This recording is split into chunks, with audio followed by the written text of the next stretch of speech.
नारायण नारायण नारायण, श्रीमन्नारायण नारायण नारायण नारायण।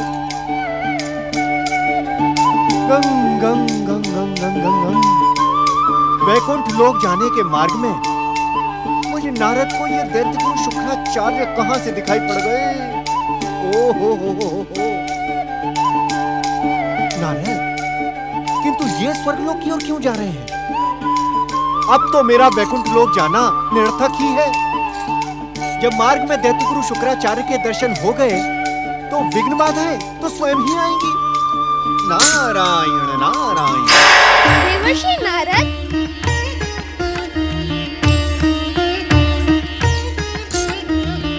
आपकी विघ्न बाधाओं का अंत करना मुझ विघ्नेश्वर का कर्तव्य है, परंतु आपका सोचना सत्य है।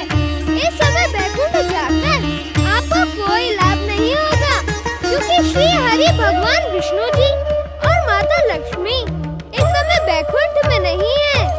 नारायण नारायण। निराश न हो देवर्षि, भविष्य की जिन घटनाओं के सूत्रधार श्री हरि विष्णु जी बनने वाले हैं, उसका प्रारंभ आपको ही करना होगा। मुझे अर्थात? देवर्षि, क्या आप जानते हैं कि दैत्य गुरु शुक्राचार्य इस समय स्वर्ग क्यों जा रहे हैं? स्वर्ग इस समय दैत्यों के अधिकार में है। वे उन्हीं को आशीर्वाद देने जा रहे होंगे। वे केवल आशीर्वाद देने नहीं जा रहे हैं देवर्षि, अपितु वे सिंधु को भविष्य की घटनाओं से सावधान करने के लिए जा रहे हैं। अब ऐसी स्थिति में आपका कार्य बढ़ जाता है देवर्षि। मैं कुछ समझा नहीं गौरीपुत्र। जब तक हम समझाएंगे नहीं, तब तक आप समझेंगे कैसे देवर्षि? आप दैत्य गुरु शुक्राचार्य से कहें कि वे सिंधु को पृथ्वी लोक पर अधिकार करने की प्रेरणा दे। नारायण नारायण। भला शुक्राचार्य मेरी बात क्यों मानने लगे? सरलता से तो नहीं मानेंगे देवर्षि, परंतु जहाँ आपको अपनी चतुराई दिखाने का प्रयास किया, तो शुक्राचार्य वही करेंगे जो आप कहेंगे। और जब तक शुक्राचार्य आपकी इच्छा से कार्य नहीं करेंगे, तब तक देवराज इंद्र को अपना स्वर्ग कैसे मिलेगा? नारायण नारायण। अर्थात शीघ्र ही देवराज इंद्र की कामना पूर्ण होगी। आप तो जानते ही हैं देवर्षि, परम देव श्री महागणेश अपने भक्तों को कभी भी निराश नहीं करते। अब आपके ही परामर्श पर देवराज इस समय संकल्प सहित परम देव श्री महागणेश की आराधना कर रहे हैं। जब तक वे अपनी आराधना को समर्पित रहेंगे, तब तक उनकी मनोकामना अवश्य पूर्ण होगी। नारायण नारायण। गौरीपुत्र, परंतु सूर्यदेव ने तो सिंधु को तीनों लोकों का सम्राट होने का वरदान दिया है। सिंधु दैत्य पाताल और स्वर्ग का सम्राट हो चुका है। अब आपके प्रयास और शुक्राचार्य की प्रेरणा से वो पृथ्वी का सम्राट भी बन जाएगा। इसी प्रकार उसका वरदान पूर्णता पर पहुंच जाएगा। और नारायण नारायण। दैत्य गुरु शुक्राचार्य, मेरी पुकार सुने। मैं कब से आपको ढूंढ रहा हूँ, मैं कब से आपको पुकार रहा हूँ। दैत्य गुरु इधर देखे, मैं यहाँ हूँ। प्रणाम दैत्य गुरु, प्रणाम। आज आपको इस आकाश मार्ग पर देखकर अति आनंद हुआ। अब तो आप प्रायः मुझे इसी मार्ग पर देखेंगे। अमर वरदानी सिंधु अब सदा सदा के लिए स्वर्ग का सम्राट बन गया है। सिंधु स्वर्ग सम्राट तो अवश्य बन गया है दैत्य गुरु, किंतु नारायण नारायण। हम जानते हैं नारद, तुम संसार में कई अर्थों वाली भाषा बोलने के लिए प्रसिद्ध हो। नहीं दैत्य गुरु, मेरी भाषा का एक ही अर्थ है। अपनी कठोर तपस्या से भगवान सूर्य को प्रसन्न करके सिंधु ने अनेक दुर्लभ शक्तियां तो प्राप्त कर ली, किंतु स्वर्ग के वैभव पाकर वो उन्हें भूल गया है। आप देवताओं के ऋषि हैं, हम जानते हैं। आप अवश्य ही सिंधु को स्वर्ग से हटाने के षड्यंत्र में देवताओं के साथ सम्मिलित होंगे। मुझे आपकी किसी बात पर ध्यान देने की आवश्यकता नहीं है। आप कृपा करके मुझे परामर्श देने का कष्ट न करें। दैत्य देवगण सिंधु के विरुद्ध कितने भी षड्यंत्र क्यों न रच लें, किंतु अमर वरदानी सिंधु को कभी भी नष्ट नहीं किया जा सकता। फिर आप इतना अधिक भयभीत क्यों होते हैं? हम भयभीत क्यों होने लगे नारद? व्यर्थ ही हमारा समय नष्ट न करो। गंग गंग गंग गंग गंग गंग गंग। दैत्य गुरु, मैं तो यहाँ आपको एक बहुमूल्य परामर्श देने के लिए आया था।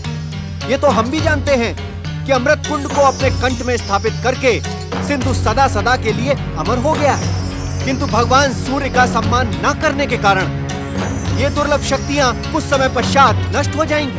मैं आपको यही बताने यहाँ आया था। अब आप सुनना ही नहीं चाहते तो ठीक है, मैं चला।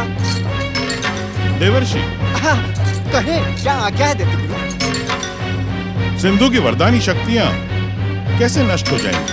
नारायण नारायण दैत्य गुरु, ये तो सभी जानते हैं कि वरदानी शक्तियों का यदि पूरी तरह सदुपयोग ना किया जाए तो वे कुछ समय पश्चात निष्क्रिय हो जाती हैं। परंतु सिंधु तो सूर्यदेव के वरदान का पूरा सदुपयोग कर रहा है। दैत्य गुरु, तनिक स्मरण करें, भगवान सूर्य ने सिंधु को वरदान में पृथ्वी, आकाश और पाताल तीनों लोकों का साम्राज्य दे दिया, किंतु क्या सिंधु ने पृथ्वी पर अधिकार कर लिया? नारायण नारायण। एक बात और दैत्य गुरु। कौन सी बात? सूर्यदेव के वरदान के अनुसार सिंधु का वध मयूरेश्वर श्री गणेश के हाथों होगा। यदि सिंधु की सारी शक्तियां निष्क्रिय हो गईं, तो उनके लिए यह कार्य अति सरल हो जाएगा। मैं वो अवसर आने ही नहीं दूंगा। नारायण नारायण। मुझे तो लगता है दैत्य गुरु, वो अवसर अत्यंत समीप आ पहुंचा है। क्या आप नहीं जानते कि देवराज इंद्र और देवताओं ने सिंधु को जड़ से उखाड़ फेंकने का दृढ़ निश्चय कर लिया है। यदि सिंधु पृथ्वी पर अधिकार कर लेगा तो देवताओं का ये प्रयास असफल हो जाएगा। देवर्षि, क्या देवराज इंद्र से आपकी कोई अनबन हो गई है? आप सिंधु का कल्याण क्यों करना चाहते हैं? नारायण नारायण। दैत्य गुरु, मैं तो सदा ही सत्य का पथ प्रदर्शक रहा हूँ। मेरा सत्य मुझे ये प्रेरित कर रहा है कि मैं आपके माध्यम से सिंधु को सत्य का मार्ग दिखलाऊं। नारायण नारायण। अब निर्णय आपको करना है। अब आप जो चाहें वो करें।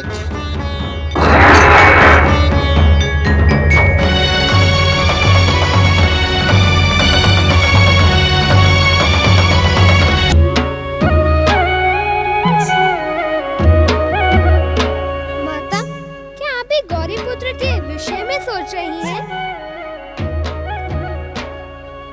मैं भी उनके विषय में ही सोच रहा हूँ। सच पूछो तो उनके बिना कैलाश सूना सूना सा लगता है। नहीं पुत्र, मेरे लिए तो तुम दोनों समान हो। तुम्हारे आने से कैलाश का सूनापन दूर हो गया। मयूरेश्वर, ऐसा प्रतीत होता है कि उस दिन की घटना भी आज तक तुम्हारे मन में जमी हुई है। तुम अब भी यही सोचते हो कि तुम्हारी माता पार्वती तुमसे अधिक गौरीपुत्र को स्नेह करती है। वो घटना तो मैं भूल चुका हूँ पिताश्री। हाँ, उस समय मुझे दुख अवश्य हुआ था, परंतु जब माता ने मुझे स्नेह से वे मोदक खिलाए, तब उस घटना को भूल जाना ही उचित था। यदि तुम उस घटना को भूल चुके हो तो अपनी उपस्थिति से कैलाश का वातावरण आनंदित रखने का प्रयास करो। पुत्र, माता का एक स्वभाव होता है, जो पुत्र उससे अधिक दूर रहता है वो उसके लिए सबसे अधिक चिंतित रहती है। परमदेव श्री महागणेश के तुम दोनों ही अवतार हो। तुम में और गौरीपुत्र गणेश में तनिक भी अंतर नहीं है। कुछ ऐसा प्रयास करो जिससे तुम्हारी माता तुम में मयूरेश्वर की छवि के साथ ही साथ गौरीपुत्र की छवि भी देखे। इससे तुम्हारी माता की चिंता का अंत होगा पुत्र। आपका परामर्श उचित है पिताश्री। भूल मेरी ही थी। मैं ही अनुचित विषयों पर सोचता रहता था, परंतु अब वह भूल नहीं होगी। तुम तो निर्दोष, शुद्ध और बुद्ध हो पुत्र। तुम भूल कर ही नहीं सकते। तुम तो वही करते हो जो परमदेव श्री महागणेश की इच्छा होती है। उनकी इच्छा और लीला के वशीभूत हम सब अपना अपना कार्य करते हैं। तो एक कार्य और कर दे माताश्री। परमदेव श्री महागणेश की इच्छा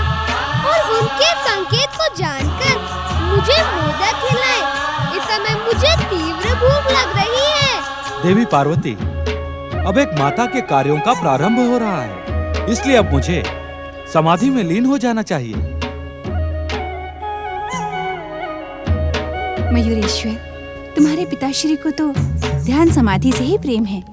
स्वादिष्ट मोदकों का आकर्षण भी इन्हें नहीं रोक पाता, जैसे विधाता की इच्छा। परंतु मैंने तुम्हारे लिए ढेर सारे मोदक बनाकर रखे हैं। चलो नंदी। आपने इसे पहचाना माता? ये वही सिंधु है जिसने स्वर्ग पर अधिकार कर लिया है। इसी दुष्ट ने स्वामी पर आक्रमण करने का दुस्साहस किया था। हाँ माता, तभी मैंने इसे दंडित करते हुए आहत करके समुद्र की अथाह गहराइयों में धकेल दिया था। अपनी मूर्खता पर अंकुश लगा सिंधु। ये दैत्यों के आराध्य भगवान शिव का पावन धाम कैलाश है। इस ओर दृष्टि डालने का अर्थ है समय से पहले अंत। सावधान। ये वीर दैत्य जाति का दुर्भाग्य है शुक्राचार्य कि उसे तुझ जैसा निर्बल और कायर गुरु मिला है।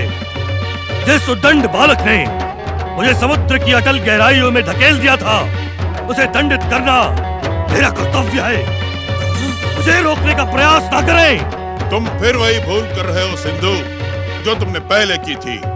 तुम्हारी भलाई इसी में है कि तुम इस परम धाम को प्रणाम करके पृथ्वीलोक की ओर चलो और वहां जाकर अपना अधिकार करो। भूल मैं नहीं, तुम कर रहे हो दैत्य गुरु शुक्राचार्य। अपने शत्रु को देखकर उसे जीवित छोड़ देना एक वीर और वरदानी के लिए मृत्यु के समान है। मैं इसे दंडित किए बिना कहीं नहीं जाऊंगा।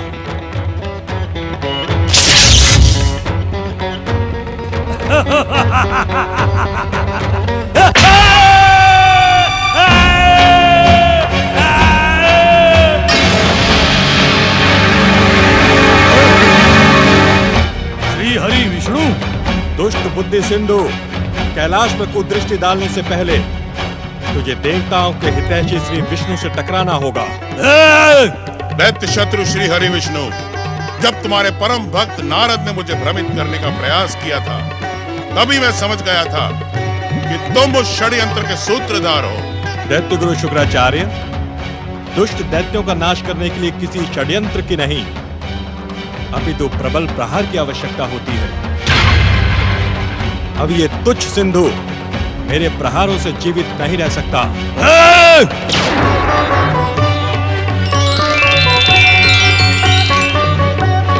तुम्हें इस दैत्य शत्रु से भयभीत होने की आवश्यकता नहीं है सिंधु।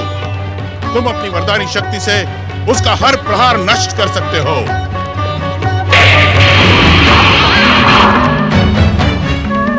अपनी वरदानी और अमर शक्ति का परिचय दो सिंधु।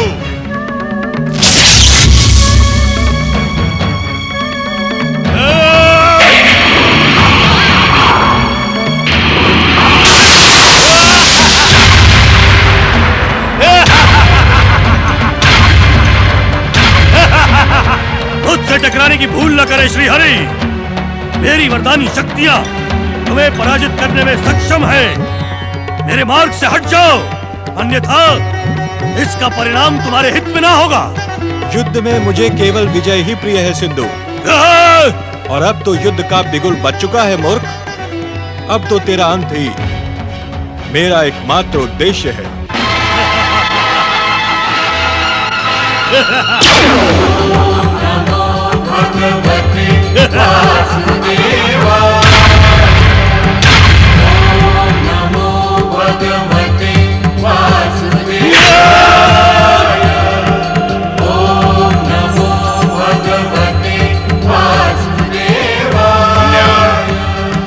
घोर अन्याय। जगतपालक श्री विष्णु की जय। जगतपालक श्री विष्णु की जय।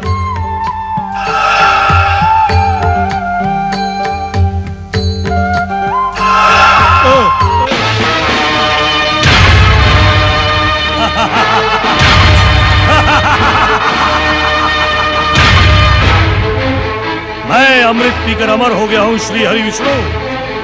आप प्रहार करते करते थक जाएंगे, परंतु मेरा बाल भी बांका नहीं होगा। तुम्हारा कोई प्रयास सफल नहीं होगा श्री हरि।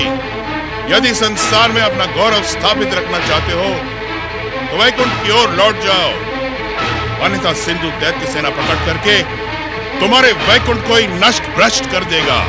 आप तो भली भांति जानते हैं दैत्य गुरु शुक्राचार्य कि हम जिस किसी भी कार्य को प्रारंभ करते हैं उसे बीच में अधूरा छोड़ देना हमारा स्वभाव नहीं है। अब इस तुच्छ सिंधु को यमलोक पहुंचाना ही हमारा निर्धारित कर्तव्य है।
देवर्षि, जब सिंधु का वध मयूरेश्वर श्री गणेश के हाथों ही होना है तो श्री हरि विष्णु ने उसे मयूरेश्वर की ओर जाने से क्यों रोका?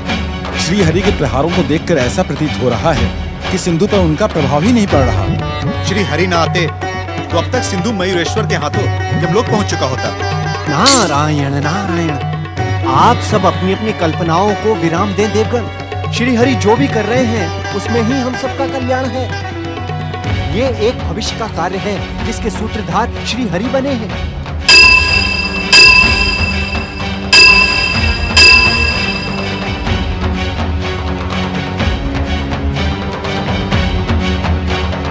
ओम नमः शिवाय। पिताश्री, मेरी प्रार्थना सुने। पिताश्री, अपने ध्यान को विराम दे, मेरी प्रार्थना सुने। ओम नमः शिवाय। पिताश्री, सूर्य देव के वरदान के अनुसार श्री हरि विष्णु जी अमर वरदानी सिंधु दैत्य को पराजित नहीं कर पाएंगे। मुझे आज्ञा दे पिताश्री, मैं इसी समय इस दुष्ट सिंधु को सदा सदा के लिए समाप्त कर दूं।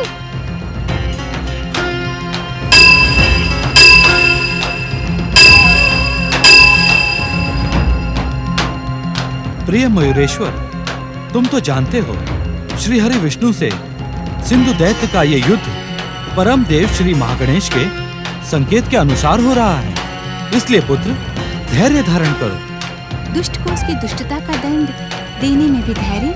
हाँ देवी, अभी तक सिंधु की तपस्या का पुण्य समाप्त नहीं हुआ। जब तक उसके भीतर तपस्या का पुण्य समाया है तब तक उसका वध करना संभव नहीं है।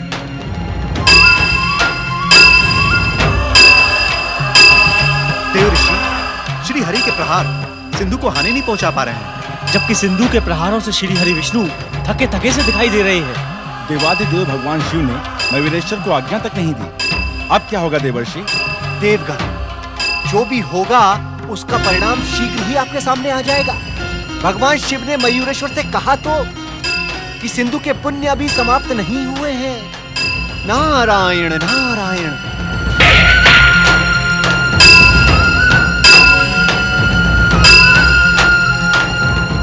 मयूरेश्वर, तुम्हें सिंधु का वध करने के लिए कुछ समय तक प्रतीक्षा करनी होगी। स्वामी, तो क्या इस युद्ध में जगत पालक श्री हरि भविष्य में घटने वाली घटनाओं का रहस्य समय से पहले खोल देना अनुचित है देवी पार्वती। इस घटना को आप स्वयं ही देख रही हैं। इसका परिणाम शीघ्र ही आपके सामने आ जाएगा।